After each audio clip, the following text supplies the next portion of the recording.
বিসমিল্লাহির রহমানির রহিম। আসসালামু আলাইকুম রহমতুল্লাহি বারাকাতুহু। 2026 সালের দাখিল পরীক্ষার্থী, তোমরা সবাই কেমন আছো? আশা করছি আল্লাহর অশেষ রহমতে তোমরা সবাই ভালো আছো এবং সুস্থ আছো। তোমাদের জন্য আজকে আমি একটা ভিডিও নিয়ে আসলাম বাংলা দ্বিতীয় পত্রের সারাংশ নিয়ে। তোমাদের বোর্ড বইয়ে বাংলা দ্বিতীয় পত্রের 10টি সারাংশ রয়েছে। তোমরা জানো যে সারাংশ এবং সারমর্ম থেকে যে কোনো একটি প্রশ্নের উত্তর দিতে হবে। আমি সারাংশ নিয়ে আজকে আলোচনা করব। একটা শর্টকাট ভিডিও নিয়ে ইনশাল্লাহ তোমাদের কাছে হাজির হয়েছি।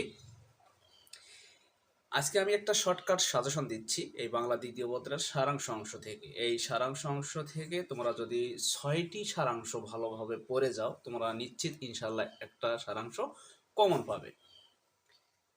তোমরা যেহেতু অনেকে পড়া শেষ করছো, অনেকে এখনো হয়তো বা প্রতিটা টপিকে পড়া শেষ করো নাই, তাদের যারা এখনো সব টপিক শেষ করো নাই তাদের জন্য আজকে আমি একটা শর্ট সাজেশন দিচ্ছি, সেটা প্রতিটা টপিকের এবং প্রতিটা সাবজেক্টের। তোমাদের যদি ভালো লাগে তোমরা অবশ্যই এই সাজেশনগুলো ফলো করবা। আমি নিশ্চিত তোমাদের 100% ইনশাল্লাহ গ্যারান্টি দিচ্ছি, আমার এই সাজেশনগুলো দিয়ে তোমাদের পরীক্ষায় অবশ্যই কমন পড়বে। তোমরা লক্ষ্য করো এখানে যে সারাংশ কয়টি দেওয়া রয়েছে? 6টি সারাংশ কি কি দেওয়া রয়েছে? যে 1 নম্বরে রয়েছে সমাজের কাজ কেবল মানুষকে টিকে থাকার সুবিধা দেওয়া নয়। তোমাদের বোর্ড বইয়ের 3 নম্বর সারাংশ এটা। কয় নম্বর সারাংশ? 3 নম্বর সারাংশ। দ্বিতীয় কি রয়েছে? মাতৃস্নেহের তুলনা নেই, এটা তোমাদের বোর্ড বইয়ের 4 নম্বর সারাংশ।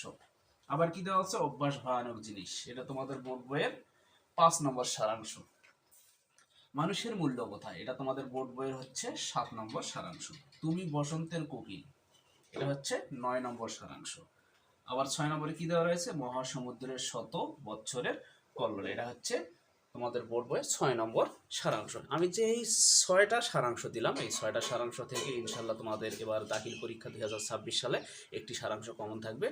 তোমরা অনেকে হয়তো বা সারমর্মর সাজেশন আমার কাছ থেকে চাচ্ছ, আমি ইনশাল্লাহ এর পরের ভিডিওতে সারমর্ম থেকে ভিডিও আপলোড করব।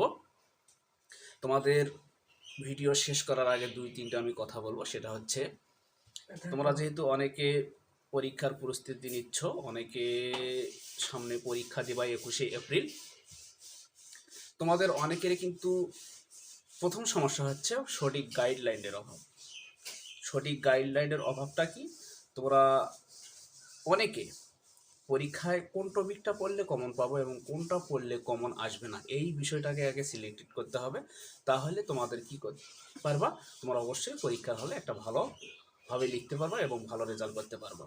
সর্বশেষ কথা হচ্ছে, আমার এই ভিডিওগুলো দিয়ে যদি তোমাদের কিঞ্চিত পরিমাণ কোনো উপকারে আসে, তোমরা অবশ্যই আমার এই চ্যানেলটাকে লাইক, কমেন্ট এবং সাবস্ক্রাইব করবা। তোমরা তোমাদের পরিবার, পরিজন, আত্মীয় স্বজন সবাইকে নিয়ে অল টাইম ভালো থাকো, সুস্থ থাকো। আজকের মতো এই পর্যন্ত। আল্লাহ হাফিজ।